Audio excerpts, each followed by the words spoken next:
మీ ఎలాంటి వ్యాపార ప్రకటనలకైనా వెంటనే మా ఛానల్ సంప్రదించండి. ప్రస్తుతం మనతో పాటు ప్రముఖ ఆధ్యాత్మికవేత్త, జ్యోతిష వాస్తు పండితులు, లలితాదేవి ఉపాసకులు బ్రహ్మశ్రీ నానాజీ పట్నాయక్ గారు ఉన్నారు. గురువుగారితో మాట్లాడేద్దాం.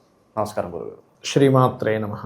మనిషి జీవితంలో గురుగారు కష్టాలు సుఖాలు సర్వసాధారణం. సో విపరీతమైన కష్టాలు ఉంటాయి. దేవుడా నా కష్టాలు ఎప్పుడు తీరుతాయని చెప్పి కోరుకొని రోజు అంటూ ఉండదు. అయితే ఒక్కొక్కసారి మనకి కష్టాలన్నీ పోయి మంచి రోజులు వస్తాయి కొంతమందికి. సో మనకి మంచి రోజులు రాబోతుంది అని చెప్పి ప్రకృతి ద్వారా మనం ఏదన్నా సిగ్నల్ తెలుసుకోవచ్చు, ఎటువంటి సంకేతాలు అందుతాయా? ఓవరాల్గా ఏం చెప్తారు దీని గురించి? చాలా మంచి ప్రశ్న వేశారు. అయితే ఇక్కడ ఒక విషయం చెప్తాను, గుర్తుపెట్టుకోండి. కష్టాలు, ప్రయత్నము, పోరాటము ఇవి కేవలం మనిషికి మాత్రమే ఉంటాయి అనుకుంటే తప్పు. మీరు అనుకోవచ్చు, అవునండి మనిషికే కాదు వేరే వేరే జీవులకు కూడా ఉంటాయని. నేనేమంటానంటే దేవతలకు కూడా ఉంటాయి. ఎందుకంటే క్షీరసాగర మదనం కోసం ఏం చేశారంటే దేవతలు రాక్షసులు కలిసి ప్రయత్నం చేశారు. మరి ఈ దేవతలందరినీ రాక్షసులు అనేక సార్లు దాడులు చేశారు. ఇంద్రుడి మీద ఇంద్రసింహాసనాన్ని అనేక సార్లు అవునా? అలాగే మరి సరే ఈ పంచభూతాలకు సంబంధించిన ఈ దిగ్దేవతలు కానివ్వండి, ఇంద్రుడు, వీళ్ళందరూ పక్కకు పెడితే మరి ఆ లలితామ్మవారు పోరాడలేదా రావణాసురుడితో? మరి ఫైట్ చేయలేదు బండాసురుడితో? రాముడు రావణాసుడితో చేస్తే లలితామ్మవారు బండాసుడితో యుద్ధం చేయలే? త్రిపురాసుర సంహారంలో పరమేశ్వరుడు యుద్ధం చేయలే? మరి విష్ణువు ఎన్నిసార్లు అవతారం అయితే యుద్ధం చేశాడు? అంటే ఏమిటంటే ఒక యుద్ధము, ఒక పోరాటం అనేది మనిషికే కాదు దేవతలు కూడా ఉందన్న విషయం గుర్తుపెట్టుకోవాలి. ఎందుకు చెప్తున్నానంటే ఈ మాట, మనకు మాత్రమే ఉందేమో ఈ పోరాటం, మనం మాత్రమే కష్టం అనుభవిస్తున్నాం కాదు. ఈ విశ్వంలో ప్రతిదీ ఈశ్వర స్వరూపమే. ప్రతిదీ ఒక చెడు మీద మంచి ఎప్పుడు ఫైట్ చేస్తూ ఉంటుంది. అదొక్కోసారి చెడు రూపంలో ఉండి యుద్ధం జరుగుతూ ఉంటుంది, ఒక్కొక్కసారి ఏమో సర్వైవ్ రూపంలో ఉండి మనం దాన్ని అధిగమించాలనుకుంటుంటాం. జాబ్ కోసం ఎదుగుతున్నాడు, అదొక రకమైన సర్వైవింగ్, అదొక పోరాటం. అర్థమైందండి? అయితే ప్రతి మనిషికి కూడా మీరు ఏమడిగారంటే సైన్స్ అంటే ఈ విషయం నేను మీకు ముందు ఎందుకు చెప్తున్నా అంటే ఫస్ట్ మనకు ఆ పాజిటివ్ ఇది రావాలి. అంటే నేనే కాదు, ఈశ్వరుడే పోరాడాడే. గణపతి ఎన్నిసార్లు మూషికాసురుడితో యుద్ధం చేశాడే. మరి ఆంజనేయ స్వామి, మనం కొలిచి ఆంజనేయ స్వామి పోయి లంకా పోయి అంత పెద్ద యుద్ధం చేసి వచ్చాడే, అవునా కదా? మరి విష్ణువు ఎన్నిసార్లు భూమి మీదకి వచ్చి చేశాడు కదా. అంటే ఇక్కడ ఏంటంటే ఫస్ట్ ఆఫ్ ఆల్ మనకు ఒక మంచి జరిగే ముందు, చెడు జరిగే ముందు నిమిత్తములు అంటారు. దీన్ని మనకి రామాయణ మహాభారతాల్లో కూడా చెప్పారు. ఇది ఇలా జరగబోతుంది, సో ఇది ఇట్లా ఉంటుంది అని. అలా రామాయణ మహాభారతాల్లో కూడా, రామాయణంలో ఆ యొక్క రావణాసురుడు యుద్ధానికి బయలుదేరేటప్పుడు తన ధ్వజం మీదకి వచ్చి గద్దెలు వాళ్తాయి, నక్కలు అరుస్తాయి. అంటే ఏమిటి, రావణాసుర నువ్వు ఇప్పుడు రాముడితో యుద్ధం పెట్టుకుని ఇన్ని రోజులు చిల్లర వాళ్ళతో అందరితో గొడవలు పెట్టుకున్నావు, ఇప్పుడు నీ టైం అయిపోయిందని చెప్పడం. అలాగే మనం ఏదైనా ఒక పని చేసేటప్పుడు, బయలుదేరేటప్పుడు కొన్ని నెగటివ్ సైన్స్ మనకు అర్థమైపోతుంటాయి.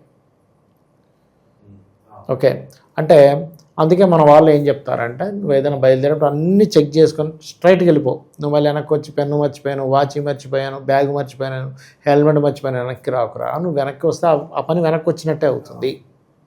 అది మనం ఇంటి నుంచి బయలుదేరేటప్పుడు చూపించే నిమిత్తాలు అంటారు వాటిని. మనకి ఎదురయ్యే దాన్ని బట్టి శకునం అంటారు. మనకి ఏదైనా తీవ్రమైనటువంటి విషయాలు జరుగుతాయన్నప్పుడు స్వప్న రూపంలో ఇబ్బందులు కనబడుతుంటాయి.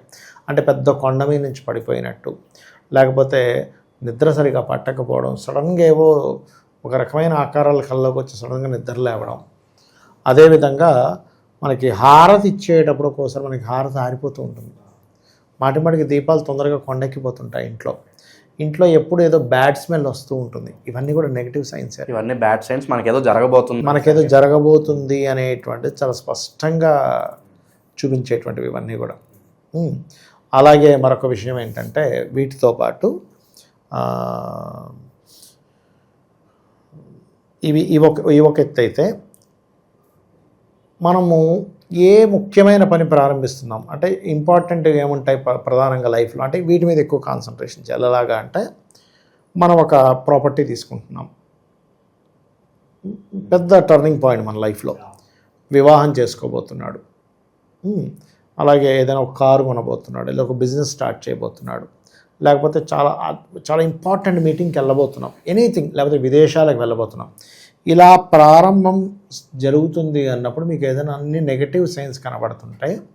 దాని అర్థం ఏంటంటే ప్రకృతి అంటే అమ్మవారు ఆ సైన్స్ రూపంలో మనకు ఇండికేషన్ ఇస్తుంది. నాయన నువ్వు ఇది వెళ్ళబోతున్నావు కదా, నువ్వు కొంచెం చూసుకో, ఈ జాగ్రత్త పాటించు, ఈ విషయాల్లో జాగ్రత్తగా ఉండు అని చెప్పి ప్రకృతి ముందుగా మనకు చెప్తుంది. దాన్ని మనం అర్థం చేసుకోవాలి, గుర్తుపెట్టుకోండి. మరి దానికి ఏమిటి పరిహారం ఏమిటి అంటే, నీకు అప్పుడు ఏ మహాదశ అంతర్దశ నడుస్తుందో, లేకపోతే మీ ఇంటి దగ్గరలో ఏదైనా ఆలయం ఉంది. ఇప్పుడు నేను ఒక్కోసారి ఏమవుతుంటుందంటే మామూలు బయలుదేరుతుంది, నాకు ఏదైనా దుశ్శకునం ఎదురైంది అనుకోండి, వెంటనే నేను ఏం చేస్తానంటే మా ఇంటి పక్కన శివాలయం ఉంటుంది, బయలుదేరి ఫస్ట్ ఆ శివాలయానికి వెళ్తా, వెళ్ళి అక్కడ దర్శనం చేసుకుని కాసేపు ఒక 2 నిమిషాలు అక్కడ కూర్చొని మళ్ళీ బయలుదేరుతాను. ఎవరన్నా తుమ్మినా కూడా కాసేపు ఆగి వెళ్ళాలంటారు. వెనక తుమ్ము మంచిది అంటారు. ఇప్పుడు ఎవరైనా వెనకాల తుమ్మారు అనుకోండి, మంచిది. ముందు తుమ్ము మంచిది కాదంటారు. దానికి ఏంటి సైంటిఫిక్ రీజన్ కూడా చెప్తాను నేను మీకు. ఇప్పుడు తుమ్మినప్పుడు ఏమొస్తుందంటే ఒక బ్యాక్టీరియా బయటకు వస్తుంది. మన ఎదురుగా ఎవరు తుమ్మారు, మనం అక్కడి నుంచి పాస్ ఆన్ అయ్యాం, ఏమవుతుంది, అది మనకి అందులో ఏదైనా అతనికి ఏదైనా హెల్త్ ఇష్యూస్ వస్తే అది మనకు వస్తుంది. వెనకాతలు తుమ్మాడు, ఆగడం వల్ల కరెక్ట్ కాదు, ఎందుకంటే గాలికి అది వస్తుంది కాబట్టి వెళ్ళిపోమన్నాడు, మంచిది అన్నాడు. సైంటిఫిక్గా తీసుకుంటేనేమో రీజన్ అది. జనరల్గా తీసుకుంటే తుమ్మికి కారణం ఎవరు అంటే రాహుకుజులు కారకులు తుమ్ముకి. మార్స్ అండ్ రాహు కాంబినేషన్ మీ ఏదైనా గ్రహానికి తర్వాత ఉంటే ఈ గ్రహాన్ని ఆపుతుంది. మార్స్ అండ్ రాహు కాంబినేషన్ ఏదైనా గ్రహానికి వెనకాతలు ఉంటే ఈ గ్రహానికి తోడ్పడుతుంది. అలా ఏంటంటే మనకు మంచిది అని చెప్తూ ఉంటారు శాస్త్రంలో. వెనక తుమ్ము మంచిది, ముందు తుమ్ము ఆగాలని చెప్పి చెప్తూ ఉంటారు. ఇప్పుడు అందరూ తెలుసుకోవాలనుకుంటుంది, గురుగారు మంచి రోజులు రాబోతున్నాయి నా జీవితంలో, మరి దీన్ని నేను అలా తెలుసుకోవాలి? మంచి ప్రశ్న వేశారండి. ఫస్ట్ ఆఫ్ ఆల్ ఏంటంటే మంచి రోజులు రాబోతున్నాయి అనేది మన జాతకం చెప్తుందండి. దశ బట్టి మీకు ఇక్కడ నుంచి మంచి రోజులు ఉన్నాయి, ఈ టైం నుంచి మీకు మంచి జరుగుతుంది అనేది దశ చెప్పేస్తుంది.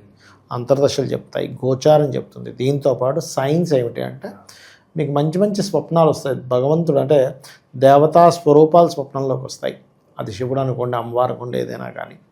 అలాగే మంచి స్వప్నాలు ఎలాంటివి వస్తాయంటే మంచి ఫ్లవర్స్, అందమైన ఫ్లవర్స్, మంచి జలపాతాలు, మనం ఒక కొండ ఎక్కుతున్నట్టు, మెరుస్తున్నటువంటి కొండలు, ఏనుగు మీద కూర్చున్నట్టు, గుర్రాల మీద సవారీ చేస్తున్నట్టు, అదేవిధంగా చక్కటి అందంగా ఉండేటువంటి అమ్మవారి స్వరూపంలో ఉండేటువంటి స్త్రీలు, చక్కటి రంగురంగు చేపలు, ఇవన్నీ కూడా మనకు స్వప్నంలోకి వస్తాయి. ఇంద్రధనస్సు, బాగా మంచి నిండున్నటువంటి మేఘాలు, ఇవన్నీ కూడా మంచి స్వప్నం కింద చెప్పారు. అలా కాకుండా మనకి ఏదైనా ఇబ్బంది కలగబోతుంది అన్నప్పుడు, ఇప్పుడు సర్పం కాటేస్తే కూడా మంచిదే, కానీ సర్పం చుట్టినట్టు వస్తుంది, మంచిది కాదు. ఎండిపోయిన వాగులు, మురికి నీళ్ళు, అలాగే నల్లటి ఆకారం, ఇవన్నీ స్వప్నంలోకి వస్తే అది మంచిది కాదు. అలాగే మనకు మంచి టైం నడుస్తుందని ఎట్లా తెలుస్తుంది అంటే, మనం నలుగురితో కలిసి మాట్లాడినప్పుడు మనల్ని అవమానాలు జరగవు, మంచి జరుగుతూ ఉంటుంది. అట్లాగే మనం ఏం మాట్లాడినా అది నెగిటివ్గా వెళ్ళిపోతుంది అంటే మనం అర్థం చేసుకోవాలి, ఓహో సంథింగ్ థర్డ్ హౌస్ ఎక్కడ ఎఫ్లిక్ట్ అయింది. అలాగే మనం ఎక్కువగా దేవతా ఆలయాలకు వెళ్ళగలుగుతున్నాము, గోశాలకు వెళ్తున్నాము అంటే మంచి లేకుండా వెళ్ళగలుగుతున్నామంటే మన టైం బాగుందని అర్థం. ఎప్పుడూ వెళ్ళే వాళ్ళం కూడా ఆగిపోతున్నామంటే something bad time is going on. మనం దాన్ని అర్థం చేసుకోవాలి. ఎందుకంటే దేవతా శక్తి దగ్గరికి వెళ్ళనివ్వట్లే, నీకున్న ఆ ఏదైతే నెగిటివ్ ఎనర్జీ ఉందో వెళ్ళనివ్వదు. బతకం, ఏం వెళ్తాం రేపు పోదాంలే, ఇప్పుడు చలి ఉంది కదా రేపు వెళ్దాంలే, ఆ రోజు వెళ్తున్నాం ఇవాళ పోకపోతే ఏమవుతుంది అంటే మనకు తెలియకుండానే మన మైండ్లో తిప్పుతూ ఉంటుంది. సర్లే చూద్దాంలే, తిరుపతి ఏం పోతాం, తిరుపతి పోయి ఏం చేస్తాం, 2000 ఖర్చు 5000 ఖర్చు, నేను ఆల్రెడీ మొన్న వెళ్ళొచ్చిన అబద్ధం చెప్పేస్తాను. ఇంకోటి ఏంటంటే మనకు మంచి సైన్ జరిగేటప్పుడు ప్రసాదం మన చేతికి వస్తుందండి. ఎవరో తీసుకొచ్చి తిరుపతి ప్రసాదమో, యాదగిరిగుట్ట ప్రసాదమనో, లేకపోతే ఆలయానికి వెళ్ళొచ్చారన్న ప్రసాదమనో ఇస్తారంటే ఏమిటి, ప్రసాదం రావడం అంటే భగవత్ అనుగ్రహం రావడం. అలా కాకుండా మనం వెళ్ళేసరికి అయిపోయింది ప్రసాదం అన్నారు అంటే ఏమిటి, నీకు ఎక్కడో నెగటివ్ ఎనర్జీస్ దేర్. అలాంటప్పుడు ఈ నెగటివ్ ఎనర్జీస్ నుంచి నువ్వు బయటపడాలి అంటే సింపుల్గా ఏం లేదు, నువ్వు నీ ఇష్టదైవాన్ని రోజు ఆరాధన చేయు. నిత్య అనుష్ఠానం ఈజ్ మోస్ట్ ఇంపార్టెంట్. రోజు జపం చేసుకోవడం, ధ్యానం చేసుకోవడం, పూజ చేసుకోవడం, ముఖ్యంగా వాక్కుని శుద్ధిగా ఉంచుకోవడం, మనసుని శుద్ధిగా ఉంచుకోవడం. నీ మనసులో ఎప్పుడు చెడు ఆలోచనలు రానివ్వు, అంటే పక్కవాడిని పాడు చేసి రానివ్వకు. అదేవిధంగా నీ వాక్కుతో ఎప్పుడు కూడా పక్కవాడి గురించి చెడుగా మాట్లాడకు. ఇవి గనక చేస్తే నీకు సగం దారిద్రాలు పోతాయి. అంటే నీ మనసు, వాక్కు, ఇప్పుడు చూడండి అంత దాకింది. ఇప్పుడు నేను వచ్చాను, షూటింగ్కి వచ్చాను, నేను మాట్లాడే విధానం ఒక రకంగా మాట్లాడుతున్నాను, మీకు నాతో మాట్లాడబుద్ధి కాదు. అలా కాకుండా నేను ఒక మంచి మాటతో ప్రారంభించాను మీతో కాన్వర్జేషన్ బాగుంటుంది. అంటే నోరు మంచిదైతే ఊరు మంచిదే అని చెప్తూ ఉంటారు మన వాళ్ళు. అంటే నీ నోరు బాగుంటే ఊరు ఆటోమేటిక్గా బాగుంటుందని. అలా ఏంటంటే మీకు జరిగేవన్నీ కూడా అంటే మీరు ఉదయం నిద్ర లేచినప్పటి నుంచి సాయంత్రం వరకు జరిగేటువంటి పూజాది కార్యక్రమాల దగ్గర నుంచి అన్ని పాజిటివ్స్ కనిపిస్తున్నాయంటే మీ టైం బాగుంది. కానీ మీరు మాట్లాడుతుంది గొడవ అవుతుంది, మీరు ఎక్కడికి వెళ్ళిన అవమానాలు పొందుతున్నాడు, స్వప్నాలన్నీ కూడా డిఫరెంట్ బ్యాడ్ స్వప్నాలు వస్తున్నాయి. లేకపోతే ఆలయానికి వెళ్తే గుడి మూసేసి ఉంటుంది.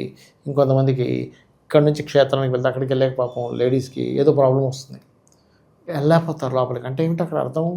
ఒకటి జనరల్గా తీసుకుంటే వాళ్ళు లెక్క చూసుకోలేదు ఇక్కడ నాకు మంత్ వస్తుందని, లేదా ముందే వచ్చేసింది, వారం తర్వాత రావాలని ముందే వచ్చేసింది అంటే సంథింగ్ ఈజ్ గోయింగ్ రాంగ్ అని అర్థం చేసుకోవాలి మనం. సో ఓవరాల్గా ప్రకృతి ద్వారా మనకి మంచి రోజులు రాబోతున్నాయని ఎలాంటి సిగ్నల్స్ వస్తాయో మీ మాటలు అద్భుతంగా వివరించారు. ధన్యవాదాలు. శ్రీమాత్రే నమః.